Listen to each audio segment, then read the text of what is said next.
Je voudrais du soleil vert, des dentelles et des théières, des photos de bord de mer, dans mon jardin d'hiver. Je voudrais de la lumière, comme en Nouvelle-Angleterre. Je veux changer d'atmosphère, dans mon jardin d'hiver. Ma robe à fleurs, sous la pluie de novembre, tes mains qui courent, je n'en peux plus de t'attendre. Les années passent, qu'il est loin, là je tombe. Nul ne peut nous entendre. Je voudrais du Fred Astaire, revoir un latte Goël. To the Assad regime, Russia and Iran, your forces and proxies are carrying out these crimes. Your barrel bombs and mortars and airstrikes have allowed the militia in Aleppo to encircle tens of thousands of civilians in your ever-tightening noose. It should shame you. Instead, by all appearances, it is emboldening you. You are plotting your next assault. Are you truly incapable of shame? Is there literally nothing that can shame you? Is there no act of barbarism against civilians, no execution of a child that gets under your skin, that just creeps you out a little bit? Is there nothing you will not lie about or justify? Samantha Power has just written this new book. It's called The Education of an Idealist. It's out as of right now. Joining us for the interview is former UN Ambassador Samantha Power. It's great to have you here. Congratulations. So good to be here. Thank you. So you're a very good writer, which makes it more fun and honestly, truly engrossing to read a memoir about a former U.S. official. Well, which is an unusual thing. Thank you. So thank you for writing a book that's a pleasure to read. I'm not sure about the genre, the bar, like where the bar is. The former government. The former official memoir is not usually a great book. Right. This is a good book. Let me ask you about that footage that I just played there of you, and that's December 2016. So that's after the November 2016 election. Obviously, that is a confrontation over things that are going on with Syria. You are directing those remarks to your Russian counterpart at the UN. When you said no execution of a child that gets under your skin, that just creeps you out a little bit, you were not reading your prepared remarks there. Those are not cleared by 45,000 people in the bowels of the State Department, no. But that was a great privilege that I had in the role that I had, and I had a long leash, as President Obama liked to say. And, part of what went on in those jobs, and could be a little bit terrifying at times, but was to have to play out those confrontations with Russia on live television, feeling like you're back in the Cold War. I mean, that wasn't the job I thought I was taking. I was taking a job where we had moved into the reset. We were going to try to figure out how to solve problems like we did on the Iran nuclear file together. But then not long after I arrived, they invaded Ukraine and then do what they do in Syria. I will say that video, I think, which went viral, as they say at the time, may have gone viral a little bit because of the barbarism of what they were doing in Aleppo and what the Syrian regime was doing. But I do think, to your point about the timing, that it was a lot about people feeling desperately longing for people to still retain the ability to feel shame, including in our own politics. And, of course, the revelations about Russia's interference in the election, which had been known in advance of November up to a point, but then really, burst onto the public stage. So I think that was what people were longing to say to Putin in the wake of the results. It was like, is there nothing you won't do? Is there no accountability? Or are there no standards in this world? I mean, looking back, the way you're putting that, looking back at that time, trying for a reset, trying for a reorganization and a renewal of trust with Russia in so many issues, to see them take so many dark turns so quickly, with what looks very much like a stolen election in terms of what happened in 2011 and 2012, and Putin engineering himself back into another turn, and then the annexation of Crimea and the occupation and the war they started in Ukraine, and then what they did to us and what they did in Syria and all of those things. I mean, when you were in there, in the fight, Were you constantly surprised that Russia was taking these dark turns? Did you feel like this idea that there could have been a reset, there could have been a more constructive relationship was naive? Did they do things that you expected them to do? They exceeded my worst expectations, let me put it that way, certainly culminating in the just the scope of the election interference, the multifaceted nature of it. I mean, some of that, we really got more and more of the details of that as time unfolded. We knew, what they were doing and tried to raise the flag about what they were doing ahead of time, but nowhere near at the scale of it. But, the Russian system, like many around the world, was also comprised of people with very different sensibilities. And so my counterpart was trying to kind of pull water from a stone, try to forge some form of cooperation. At the same time, publicly, he's spewing Putin's line, knowing that if he doesn't, he'll lose his job or God knows what else.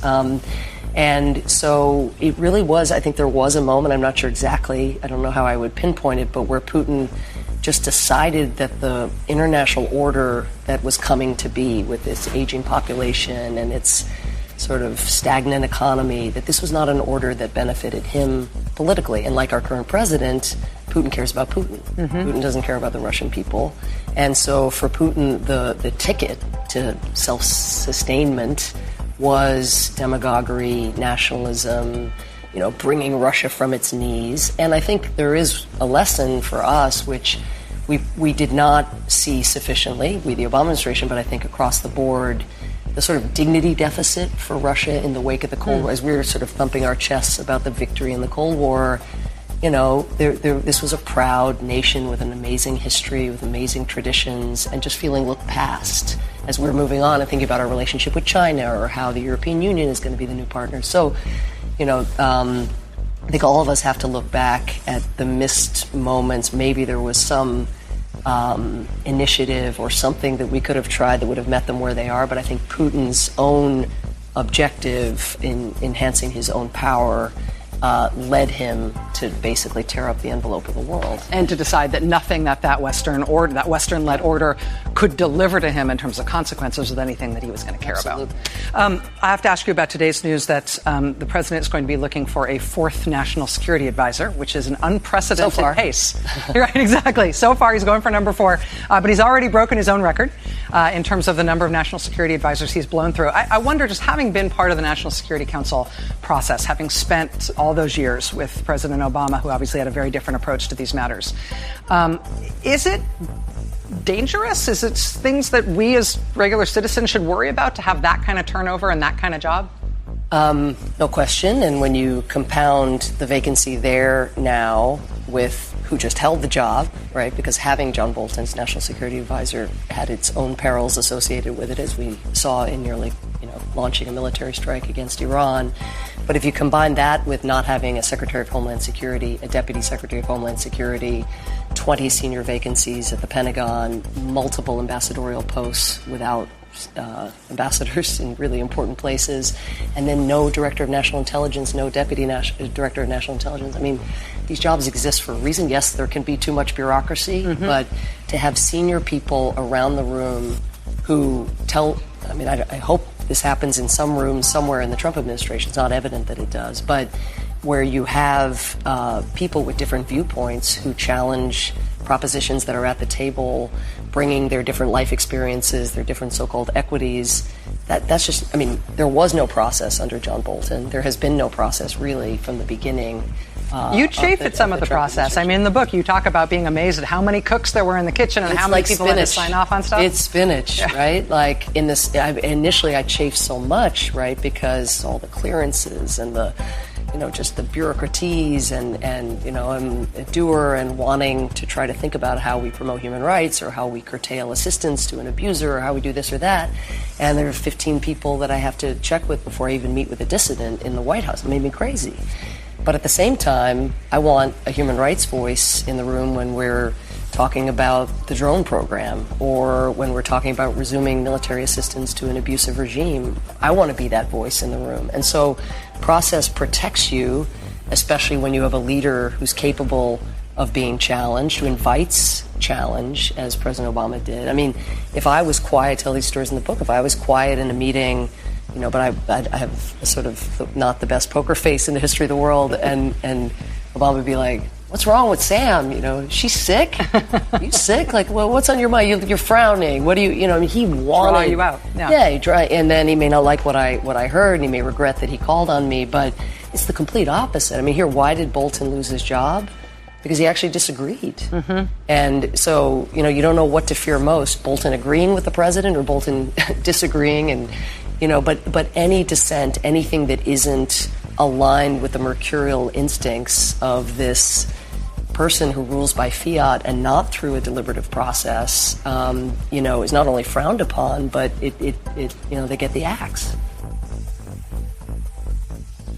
It is Thursday, the 12th of September of 2019, and you are in West Coast Cookbook and Speakeasy. I am your chef de cuisine, Justice Putnam, and our daily special is Metro Shrimp and Grits Thursdays. A little bit of jambalaya, a little bit of spice in your life. And one other note. Do not ever discriminate against the grit. There are many people who do. All right. Here in West Coast Cookbook and Speakeasy, we're all inclusive of all the grains. All right. We have no way sign on our signage. Please. Okay, I went a long ways to get there, but here I am, and here you are, and here we all must be, because it's Thursday. We're getting our energy built up for the, you know, it will be another bombastic weekend. Oh my. Apparently, Trump doesn't think that Barron is his. Yeah, or maybe I've suspected this for a while. You know how Trump really hates any kind of what he perceives as a genetic weakness, a medical weakness. If you have an ailment, that means that you're an inferior person. It's a weird Leviticus thing that certain people with very low information have glommed onto to justify whatever it is that they are. All right? So, disrespecting ill people has had a long history in human history. Weird. But, so I've suspected that maybe Barron might be on the spectrum. And that's just a little bit too odd for Dumont Donnie. Because he's very, he lacks a lot of self-reflection. He does not see any of his own limitations. Not at all. Or let's put it this way. I think that he recognized his limitations at a fairly young age. And certainly by the time he was in high school or getting out of high school, he decided the strategy that he would use to overcome the dissonance of his place. All right. Well, that's giving that's actually giving the guy a soul. Does he really have one? It's up in the air to determine whether that is so or not. I'm not going to get into a conversation about whether a soul exists or not. I'm just talking about, if souls exist, does Dumont Donnie have one? Maybe he did. And then he lost it. We live in some weird cinematic, devil. This is like the devil's advocate. Nah, that's giving the protagonist in this story too much humanity. All right. Yeah, who's the protagonist and who's the antagonist? Well, let's put it this way. Vlad would be the antagonist. And in The Devil's Advocate, the protagonist and Vlad are sort of like, hey, buddies. If not, family. Well, you will have to, go to Netflix. Would Netflix have that? Have The Devil's Advocate? Look it up. Yeah. Keanu Reeves and Al Pacino. It's kind of like a buddy movie. Okay, well, we do live in very odd times. It's almost as if some sort of weird time shift occurred. Because I thought that we were well on our way to evolving into a more embracing, a loving society. that maybe we might compel the world to be as so? Silly me. Apparently, we live in a brigand type of environment. Warlords lording over this and that. Oh, I'm your landlord, and you can't do what you want to do, even though you have a life estate for that premises that you live in. It's really mine, not yours. Minimum wage? Yeah, we'll tell you that you can work for nothing, and you're going to like it. And if you don't, get out. Silly me. I thought that we were going to be decidedly different. And somewhere along the line, I don't know, I can sort of track it. At least on the political level, when the Federalist Society made their inroads right after Watergate. Right after. And they took the Soviet 70-year model, the 70-year plan, which they had already had in effect to turn over those terrible practices of FDR. Coddling people. Oh, they're going to be lazy. Coddle those people, they'll be lazy. Yeah, we had the most robust economy in the history of the world. We went to the moon. And then they took it all apart. All of it. Why? Because apparently Eisenhower Republican policies done by Democrats is definitely commie. Yeah, we're called socialists now. Can't let the socialists take over. You got Mark Meadows with this. All Democrats are socialists.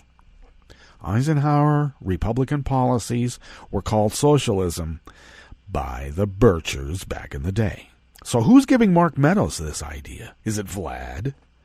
Or is it just something that, the Birchers have been saying all along? If you are a counterterrorism type and you want to disrupt the political structure and economy of whatever nation you're trying to disrupt, you need a little bit of help. And that help might come in the form of letting Vlad know, hey, this is what the Birchers used to say. And we got people that are Birchers right now. I'm looking at you, Jim Jordan, sitting in the seats of power. We've come a long way.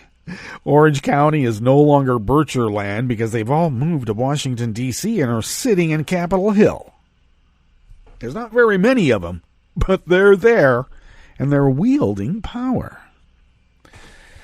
What do? I say vote. Vlad cannot manipulate all of it. You think, if you ever studied Russian history, you'd see how fragmented that nation really is. I mean, mostly because of the expansiveness of its landmass. Well, we have a very expansive landmass ourselves. And it is fairly complex to those who haven't really been born here. And, I don't know, we intuit all the nuances of what it is to be an American, no matter where we are. So it's really tough to be able to manipulate all of our political system. So we can only work on the margins. But if we vote in overwhelming numbers, I'm preaching to the choir, you all know this, we get out the vote. And I guess we're going to have to win by more than 3 million this time and make sure, 70,000 votes in 3 counties don't swing the election. That's what we got to do. What's on the rest of the menu here in the Bistro Cafe of West Coast Cookbook and Speakeasy? Well, speaking of Vlad, Samantha Power explained at the top with Rachel how Russia took such a dark turn under Putin in the aftermath of the Cold War that Vlad exceeded her worst expectations. Listening to Samantha Power speak, God, it's... Remember when we actually had diplomats and legislators? Wow. At least on our side, because on the other side, they were obstructed every inch of the way. Then on the rest of the menu, the White House wants biofuel producers to accept oil refiners' blending mandates, but no one cares what the corn farmers think. No one. Yeah. Can't sell their corn to China anymore. And apparently, they're going to be put out of business. I don't know why. Maybe because birds die in cornfields, because they might have windmills nearby. I don't know. What is their thinking? It sounds to me like Vlad wants to sell corn. And you can't really have competitors when you're trying to get a market up and running now, can you? The GOP admits 2 more recall efforts have failed in Colorado. This is a coordinated effort here in the West of, we had duly elected officials, duly elected in our most recent elections, and the Republicans immediately launch a recall effort in all these Western states. And when you dig a little bit deeper, you find that there's some secessionists involved. And who are the secessionists funded by? Somewhere, I don't know, I think it's west of the Siberian steppes. Just saying. And Justice Sotomayor issued a powerful dissent to the Supreme Court's extraordinary move unleashing Trump's harsh asylum rules. After the break, we move to the chef's table, where Japan's new environment minister wants to shut down all the country's nuclear reactors. And climate change campaigner in the South Pacific, pro-democracy Tongan Prime Minister Akilisi Pohiva, has died in a New Zealand hospital at the age of 78. All that and more on West Coast Cookbook and Speakeasy. Bon appetit.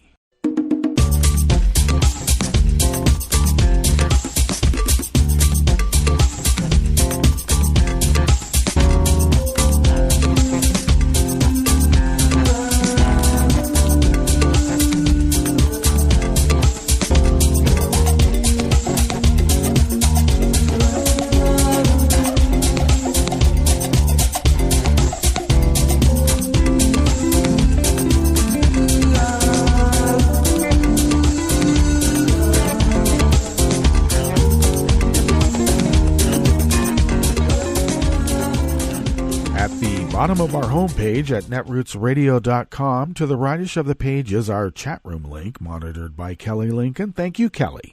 To the leftish of the page, from the chat room link at the bottom of our homepage at netrootsradio.com is our Patreon link, and please do become a recurring Patreon of Netroots Radio. All kidding aside, your generosity has allowed us to keep resisting for 8 years now and counting.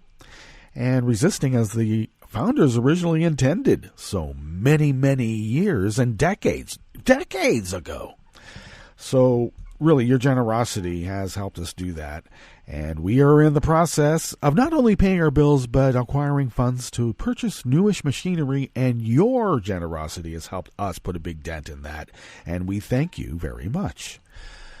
If you would like to follow Netroots Radio on Twitter, do so at Netroots Radio. Thank you, Tom, for taking care of that. And I take care of at Justice Putnam. Follow me there. I'm there. And I also post the show notes and links diary on Daily Codes about 10 minutes before showtime. And a very integral part, because that's where the full story, as composed by the reporters themselves, are. So you can look that up. And fact check me. Find out where I'm joking around. What's sarcastic and what's just in this reporter's opinion, which is also sarcasm, by the way. And if you would like to follow the show on Twitter, do so at Cookbook West. Pick up podcasts by way of Spreaker, Stitcher, TuneIn, iHeart, YouTube, iTunes, really wherever podcasts can be found.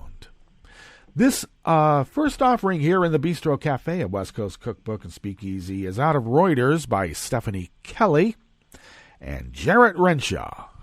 White House officials on Wednesday yesterday urged U.S. biofuel producers and oil refiners to accept a deal to lift biofuel blending mandates in 2020, saying over long negotiations could make it hard to enact the change in time for next year. Sources familiar with the discussion said. The White House is trying to soothe farmers infuriated by the Trump administration's decision in August to exempt 31 oil refineries from their requirement to blend biofuels under the U.S. Renewable Fuel Standard, which the agriculture industry says is undermining the market for corn-based ethanol, as farmers are losing export sales from the U.S. trade war with China. Donald Trump has struggled since taking office in 2017 to thread the needle between the oil and corn constituencies, which helped propel the Republican to office and whose support he wants to maintain in the 2020 presidential election. Members of the White House National Economic Council first delivered their message in a closed-door meeting on Wednesday because open-door government is gone. Done. Fini. And with representatives from major biofuel companies like Louis Dreyfus and Renewable Energy Group. During the meeting, the White House officials urged biofuel company representatives to accept a Trump administration proposal to boost biofuel blending quotas next year by 5%, even though it fell short of the industry's wishes. And the officials told the biofuel reps they hope for their support for a deal by Friday. Yeah, saying any delays could make it hard for the administration to follow required regulatory procedures to make a change to blending mandates before next year. Oh, really? You really think that they could put it together even if you did do it by Friday? This inept government? Please. Well, later in the afternoon, the officials met with representatives from oil refiners, including Marathon Petroleum. A spokesman for the White House declined to comment because why would they? The administration told biofuel producers it would be willing to lift the amount of biofuels that oil refiners must blend into the fuel pool by 1 billion gallons in 2020 above the current proposed levels of about 20 billion to help the industry weather a downturn and to compensate for the waivers. Sounds like welfare, doesn't it? Sounds suspiciously like welfare. You're coddling these folk. Wow. While biofuel producers want an increase in blending rate mandates next year, they also want assurance that such an increase is not a once-off measure, something the White House has so far declined to provide.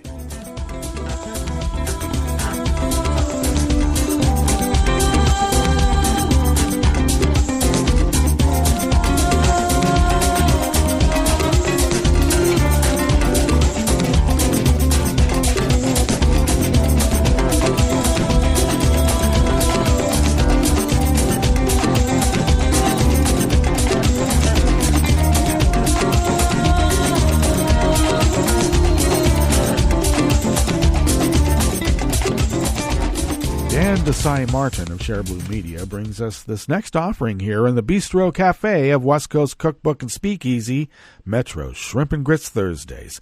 A little bit of jambalaya, a little bit of spice in your life. After losing races across Colorado in the 2018 midterm elections, Republicans schemed to bypass the will of voters and recall a number of Democratic lawmakers. I would say it's not just Colorado, but all of the western states that had some elections here recently are now suffering recall attempts at various levels of our body politic. The group leading the recall effort against state senators Pete Lee and Brittany Peterson told the Colorado Secretary of State's office that they would not be turning in the required signatures by this week's deadline. The news comes after Republicans failed to recall both Governor Jared Polis and State Rep. Thomas Sullivan, a father who lost his son in 2012's mass shooting at a movie theater in Aurora. If Colorado Republicans want to keep wasting their time on these Sisyphean recall attempts, we'll gladly keep batting them down, Matt Herringer, press secretary for the DLCC, said in a statement. These radical Republicans cannot win at the ballot box, so they're playing political games. In 2018, Democrats won every statewide election in Colorado, including governor, attorney general, State Treasurer, and Secretary of State. Further, the party flipped control of the state Senate and maintained control of the state House, giving the party unified control of both the legislative and executive branches of government. But when those damn socialists do it, it's so bad. Oh my God, they're going to probably make roads. No, roads and hospitals. They're going to destroy America. The depth and breadth of the Democratic victories made the recall efforts all the more ludicrous, considering that both Senators Lee and Patterson won their 2018 elections overwhelmingly by double digits. It is hardly surprising the sore losers running these sham recalls are throwing in the towel. And that was by Morgan Carroll, chair of the Colorado Dems. As has been the case with the previous failed recalls, this was never about their votes. These were far-right activists who were upset they lost, and they lost so badly in 2018. They're desperate for a redo through these ridiculous recalls, she added. In July, the Denver Post slammed efforts by Republicans to use recall petitions as a way to circumvent the will of the voters. Voters knew when they cast ballots for Polis, Peterson, and Lee that they were progressive Democrats. These three individuals won while being honest with their constituents about the positions they held, the editorial board said. The failed recall effort only serves to tarnish Republicans' already suffering reputation in Colorado and will hurt GOP candidates at every level of the ballot next November, Herringer said. In 2020, not only will Trump be on the ballot in Colorado, once a swing state, but so will the state's vulnerable Republican Senator Cory Gardner. Gardner has faced massive backlash after voting to allow Trump to steal $8 million from one of the state's military bases and use the money to build Trump's vanity wall.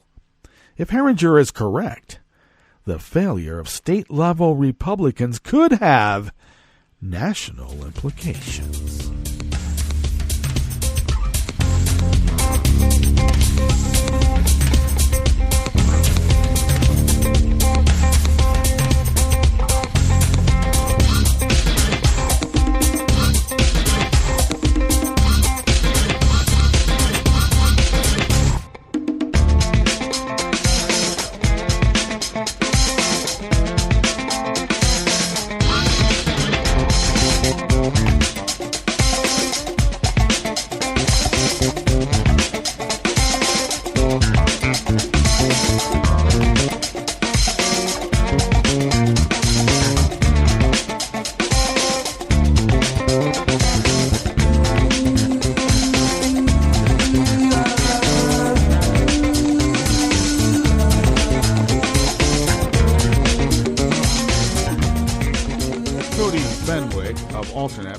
This final offering here in the Bistro Cafe, a West Coast cookbook and speakeasy. Justice Sonia Sotomayor wrote a forceful dissent issued yesterday, Wednesday, as the Supreme Court lifted an injunction on Donald Trump's aggressive new asylum rules. In lifting the injunction, the court allowed the administration to broadly deny asylum to immigrants who pass through another country, such as Mexico, and weren't denied asylum there. The Supreme Court did not rule on the merits, but it issued a stay overturning injunctions upheld by lower courts as legal challenges to the policy make their way through the system. Eventually, the case will come before the High Court. It would only take 5 justices to grant the stay, but the unsigned order did not say how the court voted.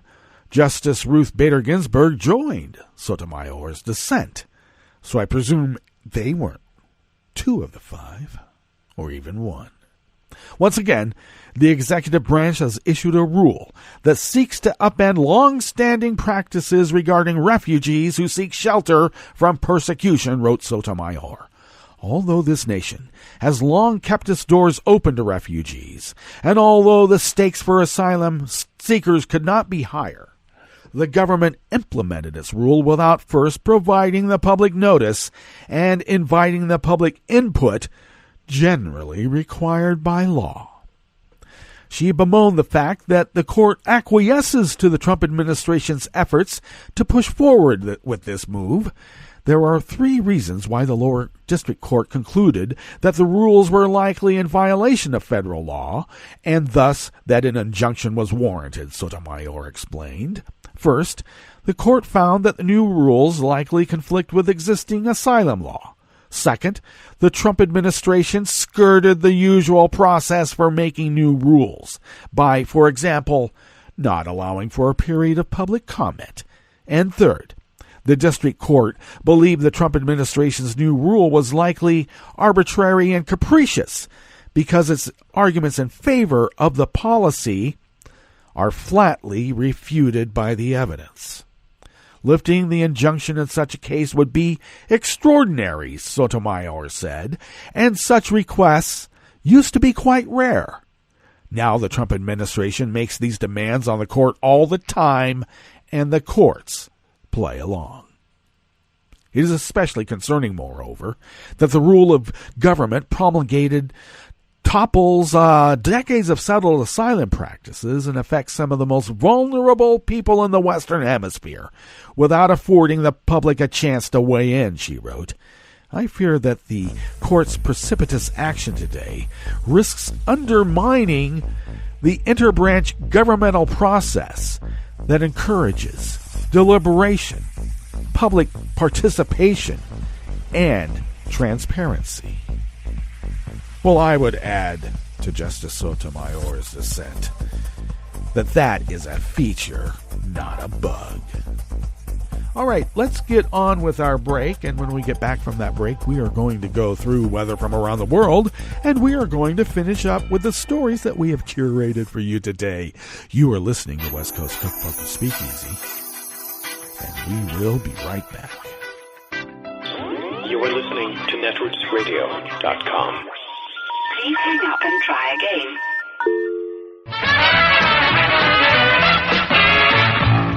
From a point at sea to the circles of your mind, a new force is at work for planetary transformation.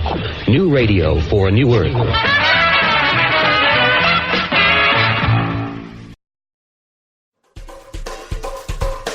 This is Scientific American 60-Second Science. I'm Annie Sneed. Earth's magnetic field, which creates our planet's north and south pole, is far from fixed. In fact, the field is quite active. Sometimes it weakens and even reverses, causing Earth's polarity to switch. Reversals don't happen very often, though, only about every 100,000 to million years. That's part of why this phenomenon has largely remained a mystery for scientists. However, a recent study may help researchers better understand how long and how complicated Earth's magnetic field reversals really are. The last polarity reversal took place some 770,000 years ago. In a new study, researchers used lava flow records along with sedimentary and Antarctic ice core data to examine that event. They found that the reversal took about as long as many scientists previously believed it did. Just a few thousand years.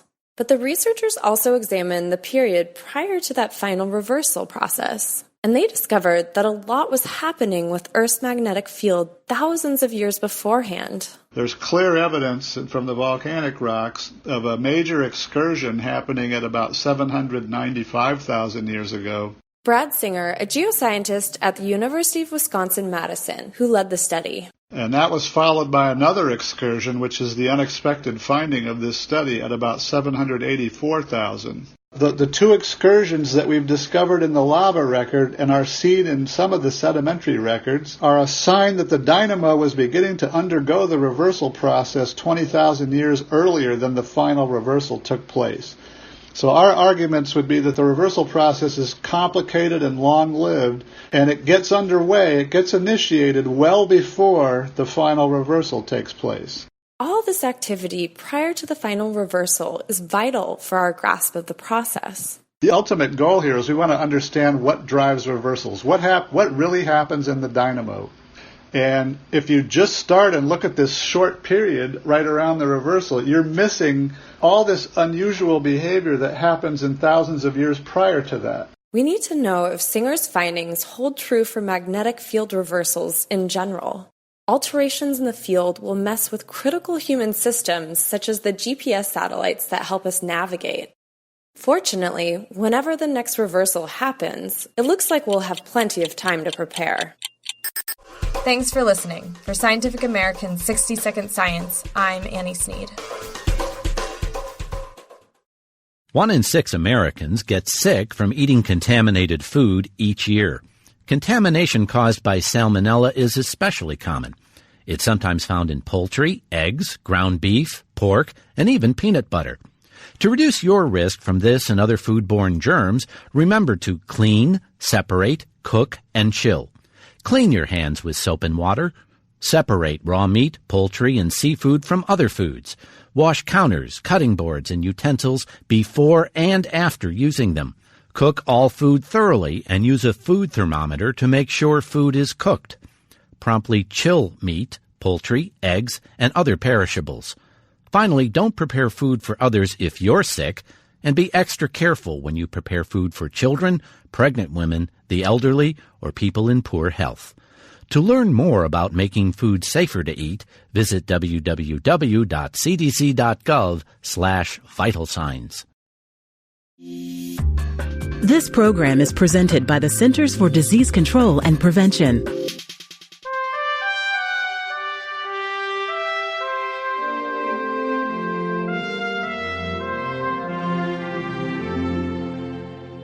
Welcome to A Cup of Health with CDC, a weekly feature of the MMWR, the Morbidity and Mortality Weekly Report. I'm your host, Dr. Kathleen Dooling. From a very young age, we're encouraged to eat fruits and vegetables. Unfortunately, many Americans are not getting the message. Dr. Seung-Hee Lee Kwan is with CDC's National Center for Chronic Disease Prevention and Health Promotion. She's joining us today to discuss the importance of eating enough fruits and vegetables. Welcome to the show, Seung-Hee. Thank you for having me. Seung-Hee, what is the recommended amount of fruits and vegetables? The federal guidelines recommend that adults consume at least 1.5 cups to 2 cups of fruit and 2 to 3 cups of vegetables each day. This is for adults who get less than 30 minutes of physical activity a day. Adults who are more physically active need more calories and thus should be eating more fruits and vegetables. 1 cup is about 12 strawberries or 1 large tomato. How many people consume the recommended amount of fruits and vegetables? We found that very few adults are getting enough fruits and vegetables. Just 12% are eating the recommended amount of fruits, and less than 1 in 10 eat enough vegetables. And consumption is lower among men, young adults, and adults living in poverty. Why is eating a diet rich in fruits and vegetables so important? Eating a diet rich in fruits and vegetables can help with 3 things. 1, it can reduce the risk of many leading causes of illness and deaths, such as heart disease, type 2 diabetes, some cancers, and even obesity. It can also add important nutrients that are commonly missing in Americans' diet. And it can help with weight management if adults consume fruits and vegetables instead of other calorie-dense foods. How can we meet the recommended daily intake of fruits and vegetables? Try to fill half of your plate with fruits or vegetables at each meal or every eating occasion. Making fruits and vegetables the focal point of your meal will help you meet your recommendations. For example, recent studies have shown that adults get most of their fruit during breakfast and snacks. So you can try adding berries to your morning oatmeal or grab a piece of fresh fruit as an afternoon snack. For vegetables, most adults eat them at dinner, so try adding more into your lunch by adding a side salad or packing a snack of baby carrots or grape tomatoes. Are canned or frozen products just as good as fresh? All forms of fruits and vegetables count towards meeting the recommendations. For the most health benefits, make sure that the fruits and vegetables you consume have a limited amount of salt, butter, sugar, or creamy sauces. When selecting canned fruits, choose the ones with lowest sugars. And for canned or frozen vegetables, choose those lower in sodium. Where can listeners get more information about eating a healthy diet?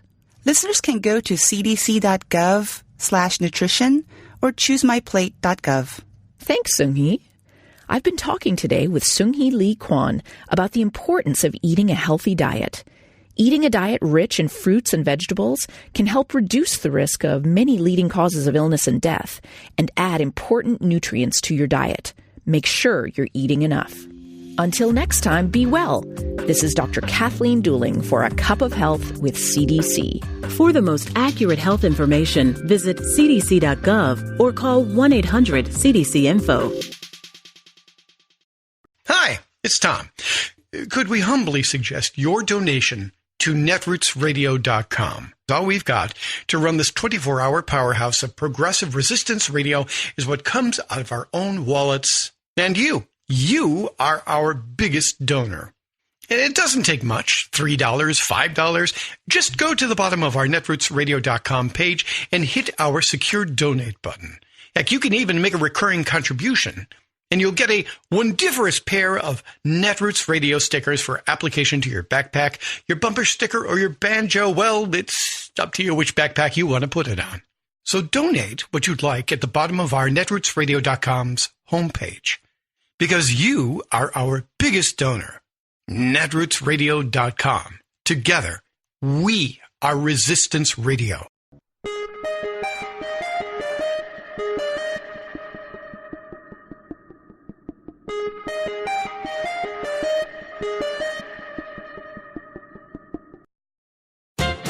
From the very start of our nation, the most popular forum for debating and shaping our democratic rights was not stately legislative halls, but rowdy beer halls. Indeed, pub democracy remains strong across our country, as is now being shown by a hardy group of democracy rebels in Toledo, Ohio. The people of this city on the edge of Lake Erie were literally sickened in 2014 when a toxic algae bloom poisoned the lake, which is their source of drinking water. People were outraged that state officials who were in the pocket of the polluters did nothing to protect the lake from more poisoning. Mulling this over while quaffing beers in a local pub, the rebels hit upon a novel thought. What if Lake Erie could protect itself by asserting its legal right to, quote, exist, flourish, and naturally evolve?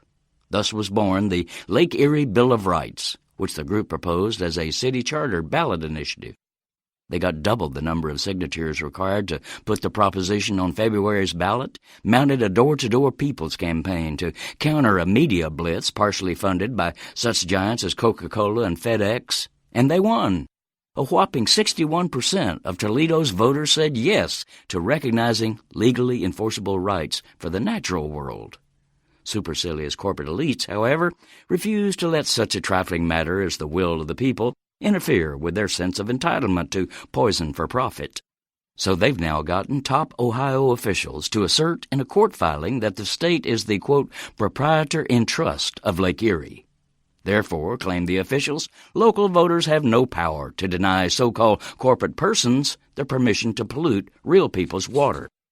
This is Jim Hightower saying, of course, the democracy rebels are not about to back down, so keep up with them at www.lakeerieaction.org. If you'd like more of Jim Hightower's real populism, check out the Hightower Lowdown. Jim's monthly newsletter gives you the real lowdown on which corporations, by name, are doing what to the middle class, our environment, and our democracy. Each month, the Hightower Lowdown brings you facts you didn't know, along with actions you can take to fight back. It also comes with a sense of humor. Hightower believes we can fight the gods and still have fun. Plus, get this, it's cheap. Only $15 brings you 12 issues a year. For real populism, go to hightowerlowdown.org. I'm Rick Smith, and this is Labor History in 2. On this day in labor history, the year was 1918. Socialist and labor leader Eugene V. Debs was sentenced to 10 years in prison for opposing the United States' involvement in World War I. The Espionage and Sedition Act had been passed a year earlier. This made it a criminal offense to interfere with military recruitment efforts. Debs made a speech at a socialist convention in Canton, Ohio, that was considered a violation of this act. He said, "They have always taught and trained you to believe it is your patriotic duty to go to war and have yourself slaughtered at their command.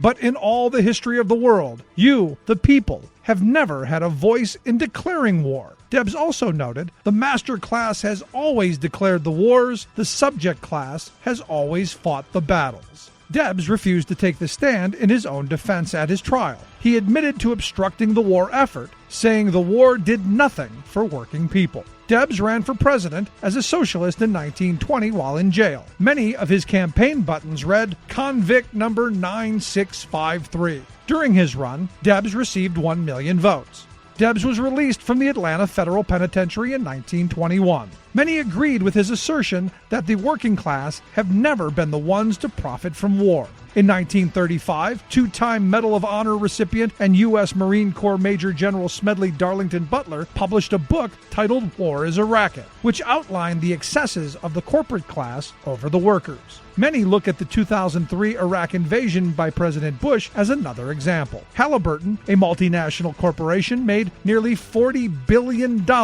from its involvement in that war. It's doubtful that any working class people have ever made that kind of profit from war. Labor History in 2 brought to you by the Illinois Labor History Society and The Rick Smith Show.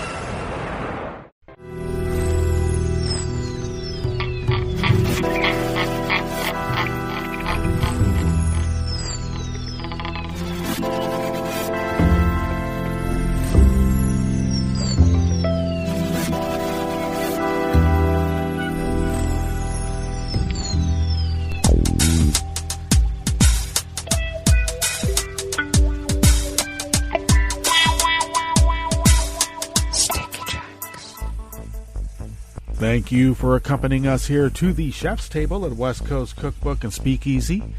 Metro Shrimp and Grits Thursdays. A little bit of jambalaya. A little bit of spice in your life.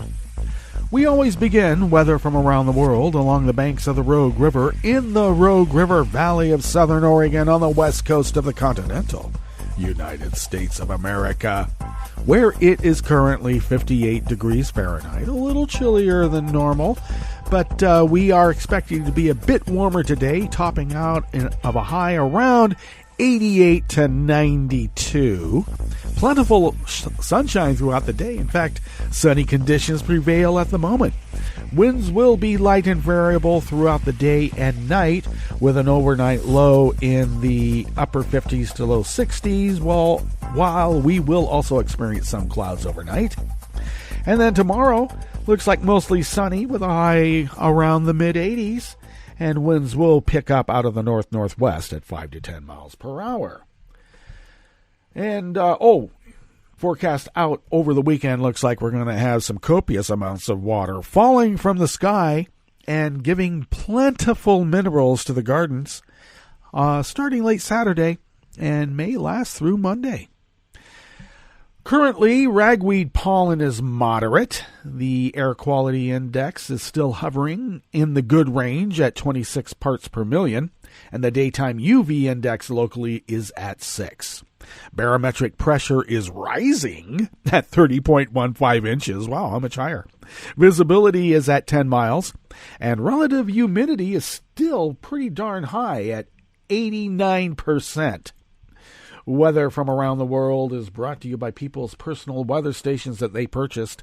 These people planted these purchased personal weather stations somewhere on their property, and these people positively live around the world. London is 78 and partly cloudy. Wow, pretty hot.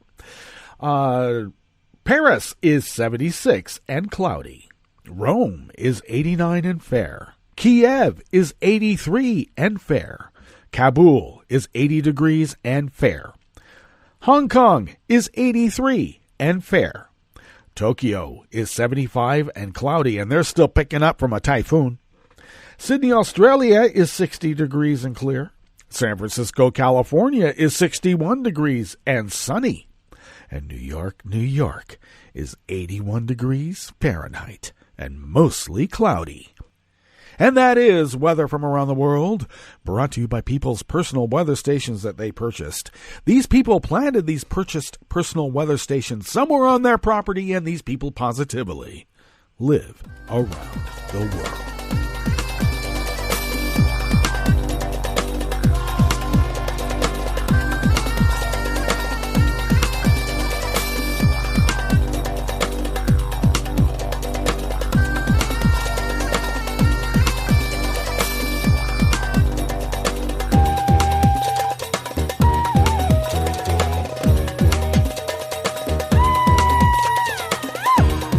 Anonymous worker bees at Reuters bring us this first amuse-bouche here at the chef's table of West Coast Cookbook and Speakeasy.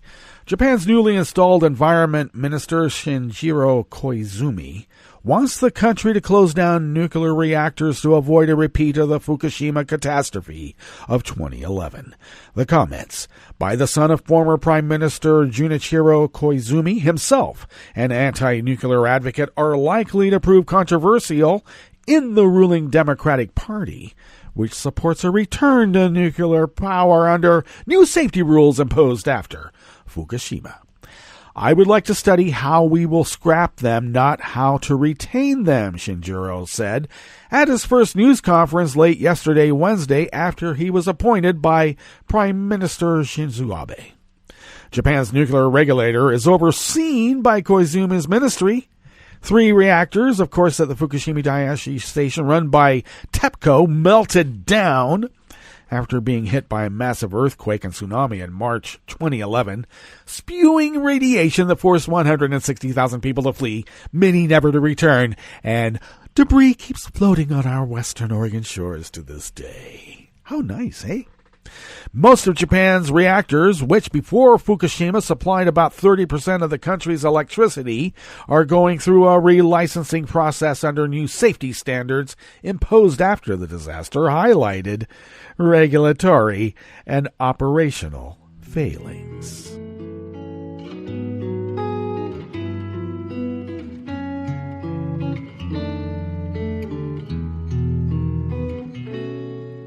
Je te donne ce mon amour pour la vie entière, la promesse de me trouver à tes genoux. Aussitôt que tu m'appelles, rester toujours fidèle, c'est tout, c'est tout. Je te donne tous mes printemps, mes étés de mer, mes automnes quand les feuilles tombent partout. Si ce n'est pas une bonne affaire, je te donne tous mes hivers, c'est tout. Even more anonymous worker bees at Reuters bring us this final amuse-bouche here at the chef's table at West Coast Cookbook and Speakeasy. Tongan Prime Minister Akilisi Pohiva, a pro-democracy and climate change campaigner in the South Pacific, died in a New Zealand hospital on Thursday today, the Information Ministry and media report said. Pohiva, 78, had been diagnosed earlier this year with a liver complication and was admitted to a hospital in Tonga 2 weeks ago for pneumonia. Medical experts decided he should be medically evacuated to New Zealand.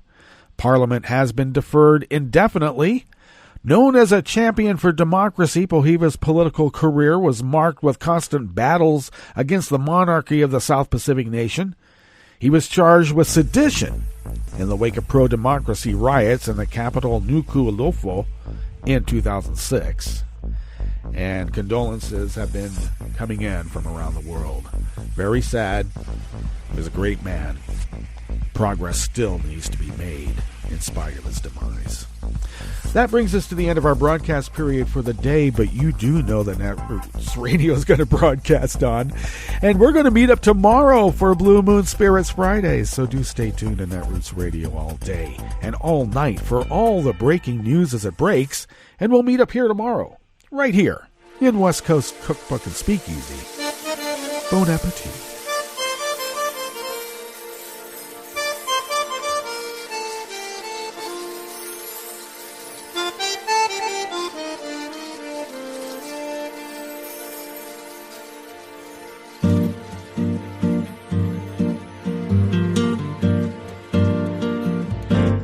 Je voudrais du soleil vert, des dentelles et des théères, des photos de bord de mer, dans mon jardin d'hiver. Je voudrais de la lumière, comme en Nouvelle-Angleterre. Je veux changer d'atmosphère, dans mon jardin d'hiver.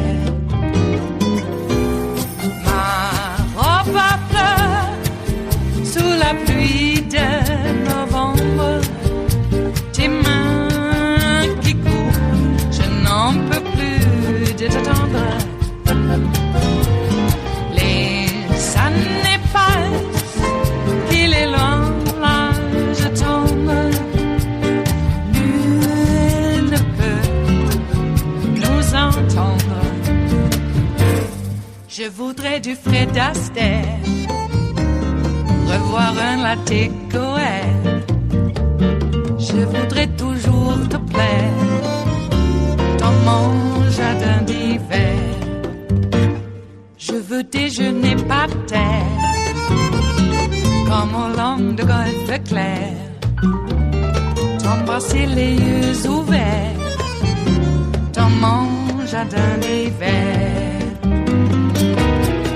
Ma robe à fleurs sous la pluie de novembre, tes mains qui courent, je n'en peux plus de t'attendre. Les années passent, il est loin l'âge tendre, nul ne peut nous entendre. Ba-da-da-dum-di-da-dum, ba-da-da-dum-di-da-dum, ba-da-da-dum-di-da-dum, dans mon jardin d'hiver.